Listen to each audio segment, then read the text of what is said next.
அதிமுக தொண்டர்கள் உரிமை மீட்பு குழு ஆலோசனை கூட்டம் சமீபத்தில் சென்னையில நடந்தது. கழகத்தினுடைய அரசியல் ஆலோசகர் பண்ருட்டி ராமச்சந்திரன், மனோஜ் பாண்டியன், வைத்திலிங்கம், ஐயப்பன், அதிமுக எம்பி தர்மர் மற்றும் மாவட்ட செயலர் எல்லாருமே வந்து பேசினாங்க. பேசுனதுக்கு எல்லாத்துக்குமே வந்து வாய்ப்பு கொடுத்தாங்க. அவங்களோட கருத்துக்களை வந்து பதிவு பண்ணாங்க. ஆஹ் வைத்திலிங்கம் அவர் வந்து பேசுனது என்ன அப்படின்னா, நான் வந்து ஒரு மாசமா சும்மா இருந்தேன். நீ வந்து திமிரு பிடிச்சு போய் நீ அலைஞ்சு நீ இப்ப செய்தியாளர் சந்திப்புல ஒவ்வொன்றையும் பேசிக்கிட்டு இருக்க.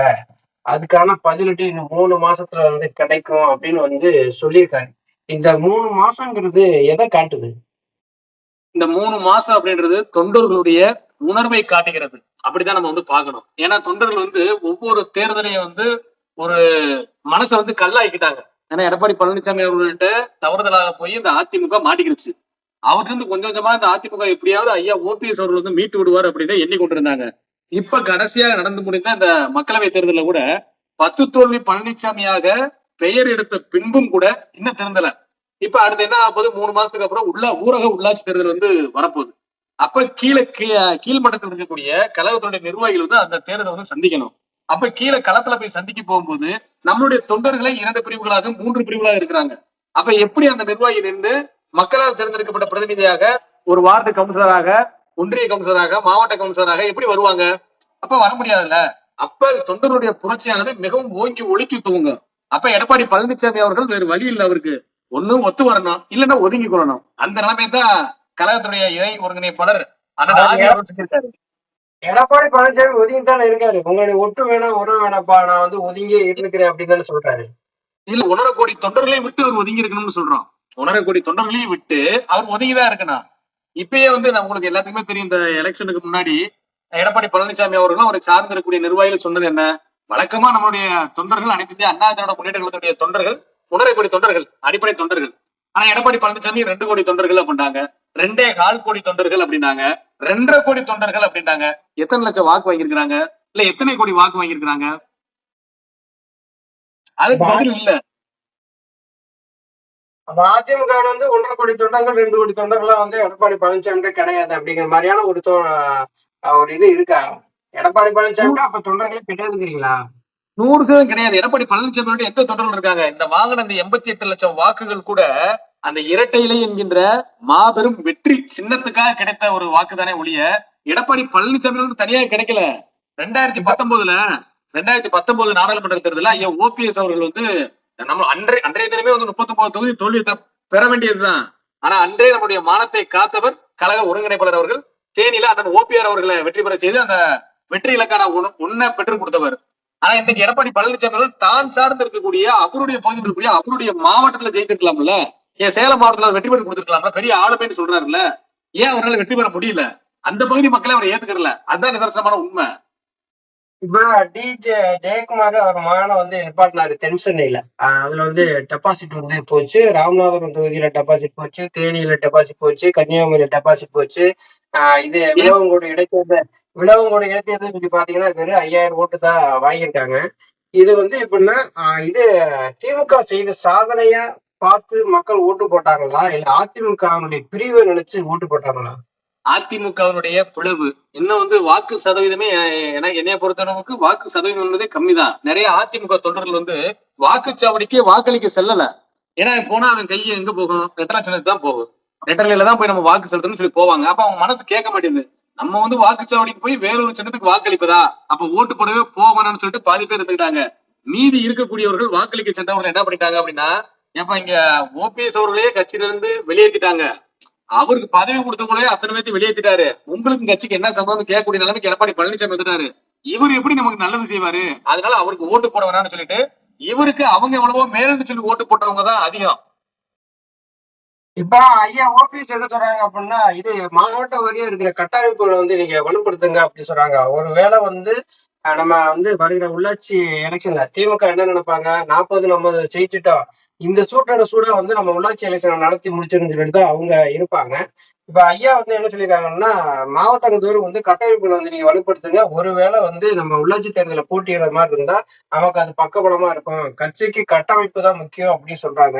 அப்ப இன்னும் கட்டமைப்புகள் வந்து போடாம தான் இருக்கிறாங்களோ? இல்ல, கட்டமைப்பு என்பது கீழே கிளைக்கழகம் வரைக்கும் நம்ம தான் சொல்றோமே, 1.5 கோடி தொண்டர்கள் ஐயா ஓபிஎஸ் ஒரு பின்னாடி இருக்கிறாங்க. அவங்க இறங்கி வேலை பார்த்து அவங்க வாக்களித்தாலே நம்மளுடைய வெற்றியை உறுதி செய்யப்பட்டு விடும். ஆனால் ஒரு தேர்தலை சந்திக்கணும், ஒரு ஊரக உள்ளாட்சி தேர்தலை நம்ம சந்திக்கணும் அப்படின்னா அதற்கு கீழே கட்டமைப்புகள் என்பது அவசியம். அந்த அவசியத்தை ஏற்கனவே 90% விழுக்காடு நம்ம வந்து எல்லாமே தயார் பண்ணியாச்சு. மீதி இருக்கக்கூடிய அந்த 10%மே வந்து முழுமைப்படுத்துங்க. ஏன்னா நம்ம இப்ப சந்திக்கக்கூடிய அந்த தேர்தல் வந்து ஒரு போருக்கு சமமானது. இந்த ஊரக உள்ளாட்சி தேர்தல் வந்து போருக்கு சமமானது. ஒரு பக்கம் திமுக பணபலத்தை வைத்திருக்கிறது, மறுபக்கம் எடப்பாடி பழனிசாமி அவர்கள், அவரும் ஒரு பணபலத்தை வச்சிருக்கிறாரு. ஏன்னா அவருக்கு தொண்டர் பலம் கிடையாது.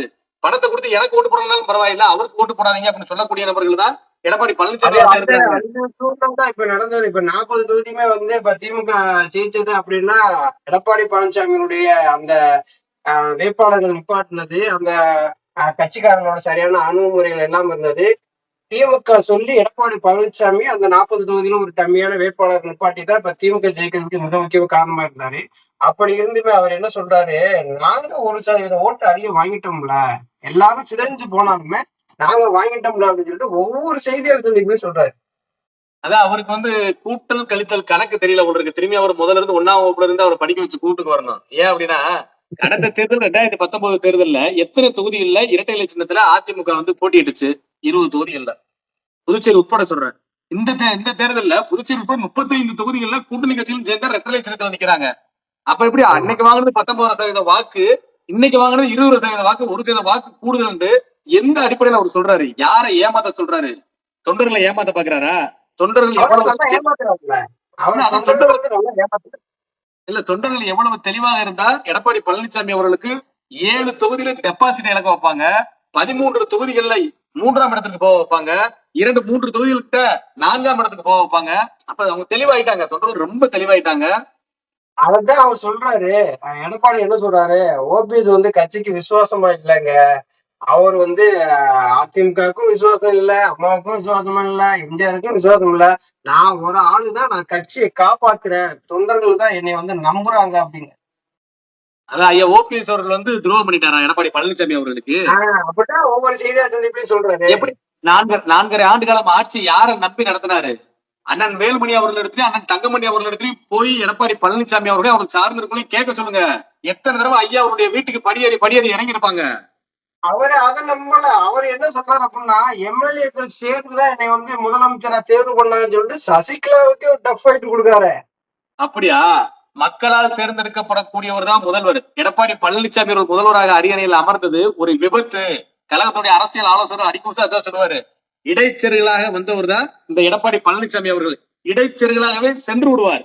அவரு துரோகத்தை பத்தி பேசுறதுக்கு எந்த அருகதையும் இல்லாத ஒரு நபர் அவர்தான். யாரு? எடப்பாடி பழனிசாமி அவர்கள். உண்மையிலேயே ஒரு உண்மைக்கும் தர்மத்திற்கும் விசுவாசத்திற்கும் ஒரு உருவம் இருக்குமே, ஆனால் அது ஐயா ஓபிஎஸ் அவர்கள் தான். இதை வந்து எடப்பாடி பழனிசாமி அவர்கள் வந்து ஐயா அவர்களுக்கு சர்டிபிகேட் கொடுக்கிற அவசியம் கிடையாது.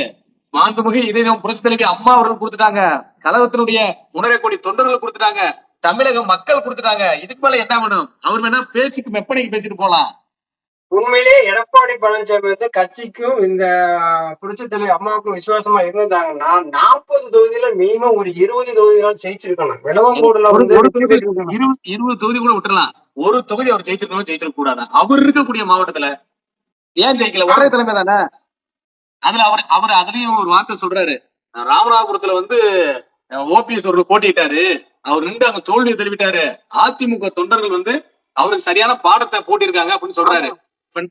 இப்ப நம்ம கேள்வி என்னன்னா, அங்க ஐயா ஓபிஎஸ் அவர்கள் வாங்கின வாக்கு எவ்வளவு? 3.5 லட்சம் வாக்கு. ஜெயிச்ச வேட்பாளர் வாங்கின வாக்கு 1 லட்சம் வாக்கு, 1.5 லட்சம் வாக்கு கூடுதலா வாங்கியிருக்காரு. எடப்பாடி பழனிசாமி தரப்பில் இருக்கக்கூடிய வேட்பாளர் அங்க போட்டிட்டு இருக்காரு. இரட்டை இலை சின்னத்துலதான் அங்க போட்டிட்டு இருக்காரு. அரை நூற்றாண்டுகளாக அனைத்து இந்திய அண்ணா திராவிட முன்னேற்ற கழகம் தமிழக மக்களுடைய வாழ்வியல ஒன்றி போன ஒரு இயக்கம். 1/4 நூற்றாண்டுக்கு மேல ஆட்சி கட்டில அமர்ந்த இயக்கம். இரட்டை இலை என்கின்ற மாபெரும் வெற்றி சின்னத்தை வச்சு டெபாசிட் இழந்திருக்காங்க. அப்ப அதிமுக தொண்டர்கள் வந்து யாருக்கு பாடம் போட்டிருக்காங்க? எடப்பாடி பழனிசாமி அவர்களுக்கா நமக்கா? 12 நாளைக்கு முன்னாடி கொடுக்கப்பட்ட சின்னத்தை வச்சு 3 லட்சம் வாக்கு நம்மளால வாங்க முடியுதுன்னா, இரட்டை இலை சின்னத்துல நின்றுதோம் அப்படின்னா 5 லட்சம் ஓட்டு வித்தியாசம் ஜெயிச்சிருப்பாரு ஐயா ஓபிஎஸ் அவர்கள். அதாவது ஐயா ஓபிஎஸ் அவர் வந்து அந்த ஆலோசனை கூட்டத்துல சொல்லும் போது கூட பேசினாங்க, அந்த இரட்டை இலை சின்னத்துக்கு எதிராக நான் வந்து நிற்கும் போது எனக்கே ஒரு தடுமாற்றம் ஏற்பட்டது, அந்த மாதிரியான ஒரு சூழ்நிலையை வந்து உருவாக்கிட்டாங்க. அதனால இனிமே நம்ம வந்து கட்சி ஒன்றிணைக்கிற வேலையில, அதாவது எல்லாரும் ஒருங்கிணைந்து செய்யப்படுற வேலையில நம்ம அதிகமா நாங்க வந்து பாத்துக்கிறோம். நீங்க வந்து கட்டமைப்புல நீங்க வந்து பணப்படுத்துங்க அப்படின்னு தான் சொன்னாங்க. அதாவது எப்படின்னா, இரட்டை இலை சின்னையை எதிர்த்து என்ன நான் வந்து போட்டியிடுறேன் அப்படின்னா, ஐயாவுடைய மனநிலை எப்படி இருந்திருக்கும் அதான் ஒரு பாருங்க. ஐயா ஓபிஎஸ் அதான் இந்த எலெக்ஷன் முடிஞ்சு நம்ம எதிர்பார்த்த வெற்றி ராமநாதபுரம் தொகுதியில நமக்கு கிடைக்கல. ஆனா ஒரு நல்ல ஒரு வாக்கு நமக்கு வந்து கொடுத்திருக்காங்க. மற்ற எல்லா இடத்துலயும் எடப்பாடி பழனிசாமி அவர்கள் சார்ந்த வேட்பாளர் போட்டி இடத்துல பிறகு தோல்வி பெற்றிருக்காங்க. இன்னும் ஒரு சில பேர் வந்து அந்த தேர்தலுக்காக ஒரு சில கடைகளை திறக்கிறாங்க. அப்புறம் தேர்தல் முடிஞ்சதுக்கு அப்புறம் ஒரு தோல்வி எடுத்துக்கும் அந்த கடையை மூடிட்டு ஆள் இடத்த காலி பண்ணிடுறாங்க. ஆனா ஐயா ஓபிஎஸ் அவர்கள் மக்கள் கொடுத்த தீர்ப்பை மனதார ஏற்றுக்கொண்டு மீண்டும் ராமநாதபுரம் பகுதியில தான் இருக்கிறாரு. அந்த மக்களுக்கு நான் நன்றி செலுத்தணும். அவருடைய இல்லங்களுக்கு அவங்க கூட்டக்கூடிய அந்த விசேஷங்களுக்கு நான் போய் கலந்து கொள்ளணும். அந்த மக்கள் என்னை நம்பி வாக்களிச்சிருக்காங்கன்னு சொல்லிட்டு ஒரு மிகப்பெரிய ஒரு தலைவர் அந்த அந்த மனப்பாங்குல சாதாரண மனிதர்களுக்கு வராது. மிகப்பெரிய ஆளுமைகளுக்கும் தலைவர்களுக்கும் தான் அந்த மனப்பாங்கு வரும். ஐயா அவர்கள் அங்கே இருந்து மக்களோட சேர்ந்து மக்களாக பயணித்துக் கொண்டிருக்கிறார். அப்படிப்பட்ட மனிதர் கழகம் இரண்டாக விடவே மாட்டாரு. ஐயா அவர்கள் அந்த வார்த்தையை அந்த அறிக்கையில கூட விட்டுருந்தப்ப சொல்லியிருந்தாரு, கழகத்தை ஒன்றுபடுத்துவதற்காக நான் என்ன தியாகங்களை வேண்டுமானாலும் செய்ய தயாரா இருக்கிறேன்னு சொல்லிட்டு. இந்த வார்த்தையை எடப்பாடி பழனிசாமி அவர்கள் சொல்வாரா? இல்ல சொல்ல முடியுமா அவர்னால? எடப்பாடி தியாகம் பண்ணுவாரு. என்ன தியாகம் சொல்றது? இந்த கட்சியை அழிச்சு அதை குழியில போட்டு புதைச்சிட்டு நான் பெரிய தியாகம் பண்ணிட்டேன் அப்படின்னு சொல்லிட்டு மாதட்டி சொல்லுவாரு. அதான் எடப்பாடி பழனிசாமி தியாகம் பண்றது தொண்டர்களை தியாகம் பண்ணுவாரு. கூட இருக்கக்கூடிய நிர்வாகிகளை திமுகவுக்கு போய் வேலை பாருங்கன்னு சொல்லி தியாகம் பண்ணுவாரு. இந்த இந்த வார்த்தையை சொல்றது கூடுதலாக ஒரு இது கிடைக்குது. நம்ம வந்து 10 தோல்வி இல்ல நம்ம வந்து 10 தோல்வி பழனிசாமி அவர்கள் என்று பெயர் எடுத்து விட்டா நம்ம சொல்றோம். அது ரொம்ப தப்பு. 10 வெற்றிகளை தொடர்ச்சியாக பெற்ற எடப்பாடி பழனிசாமி அவர்கள் என்றுதான் சொல்லணும். ஏன் அப்படின்னா அவர் வந்து அதிமுக ஜெயிக்கணும்னு சொல்லி அவர் வேலை பார்க்கல, தோக்கணும்னு நினைச்சு வேலை பார்த்தாரு. திமுக ஜெயிக்கணும்னு சொல்லி வேலை பார்த்தாரு. அப்ப 10 தேர்தல திமுக ஜெயிச்சிருக்கு. அப்ப அதுக்கு வெற்றிக்கு காரணம் யாரு? எடப்பாடி பழனிசாமி அவர்கள் தானே. அப்ப 10 வெற்றியை பெற்ற பழனிசாமி தான் சொல்லணும் நம்ம. எடப்பாடி பழனிசாமி என்ன சொல்றாரு, 2026ல வந்து அம்மாவுடைய ஆட்சி நாங்க வந்து அமைப்போம். கண்டிப்பா நாங்க வந்து அறுதி பெரும்பான்மை பெற்று நாங்க வந்து ஆட்சி அமைப்போம்னு வந்து சொல்றாரு. இப்ப அதனுடைய முன்னோட்டமா நம்ம இப்படி பார்ப்போமே, இப்ப பாராளுமன்ற தேர்தல்ல 40 போச்சு. இப்ப வருகிற உள்ளாட்சி எலெக்ஷன்ல இது கட்சி வந்து இணையல அப்படின்னா அதுவும் வந்து மிகப்பெரிய அளவுல தோல்வியை தான் சந்திக்கும். இப்படி ஒன்றிணையாம எந்த ஒரு தைரியத்துல 2026ல நாங்க ஆட்சி அமைப்பேன்னு சொல்றாரு. யார் எடப்பாடி பழனிசாமி நம்புவா? இதுல பாருங்க, எடப்பாடி பழனிசாமி அவர்கள் இந்த நாடாளுமன்ற தேர்தலுக்கு முன்பாக 40க்கு 40 நாங்க தான் வெற்றி பெறுவோம்னு சொன்னாரு.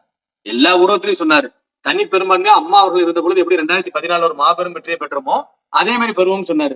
இன்னும் கூடுதலாக போய் அவர் கூட இருக்கக்கூடிய நிர்வாகிகள், துதிப்பாடக்கூடியவர்கள், அவருக்காக வலதுகரம் எழுதகரம் கூடியவர்கள் என்ன சொன்னாங்க, எடப்பாடி பழனிசாமி அவர்கள் யாரை கை நீட்டுகிறாரோ அவர்தான் பிரதமர்னு சொன்னாங்க. இதெல்லாம் நடந்துச்சா? நடக்காது. நடக்கவும் நடக்காது. கழக தொண்டர்கள் நடக்கவும் விட மாட்டாங்க. ஒருங்கிணைந்த அதிமுக இருந்தால் மட்டுமே வெற்றி என்பது அதிமுகவிற்கு இருக்கும். அதிலும் குறிப்பாக 2026ல ஒருங்கிணைந்த அதிமுக உருவாகி அதற்கு முதலமைச்சர் வேட்பாளராக கழகத்தினுடைய ஒருங்கிணைப்பாளர் ஓபிஎஸ் அவர்களை அறிவித்தால் இப்ப சொல்ற எழுதி வச்சுக்கோங்க, 200 தொகுதிகள் வரை நம்ம வெற்றி பெறலாம். இந்த சட்டமன்ற தேர்தலில் 200 தொகுதியில் வெற்றி பெறலாம். ஆனா எடப்பாடி பழனிசாமி அவர்கள் இந்த தேர்தலுடைய முடிவுகளை வைத்து பார்க்கும் பொழுது ஏறக்குறைய 70 தொகுதிகளை எடப்பாடி பழனிசாமி டெபாசிட் இழப்பாங்கன்னு சொல்றாங்க. வரக்கூடிய சட்டமன்ற தேர்தலில் இதே நிலை தொடர்ந்தால். அதாவது தொண்டர்கள், நிர்வாகிகள், பொதுமக்கள் எல்லாருமே என்ன பேசுறாங்க அப்படின்னா, அதிமுக இப்படி வந்து பிரிஞ்சு கிடக்கிறது வந்து தமிழ்நாட்டுக்கு நல்லது இல்ல.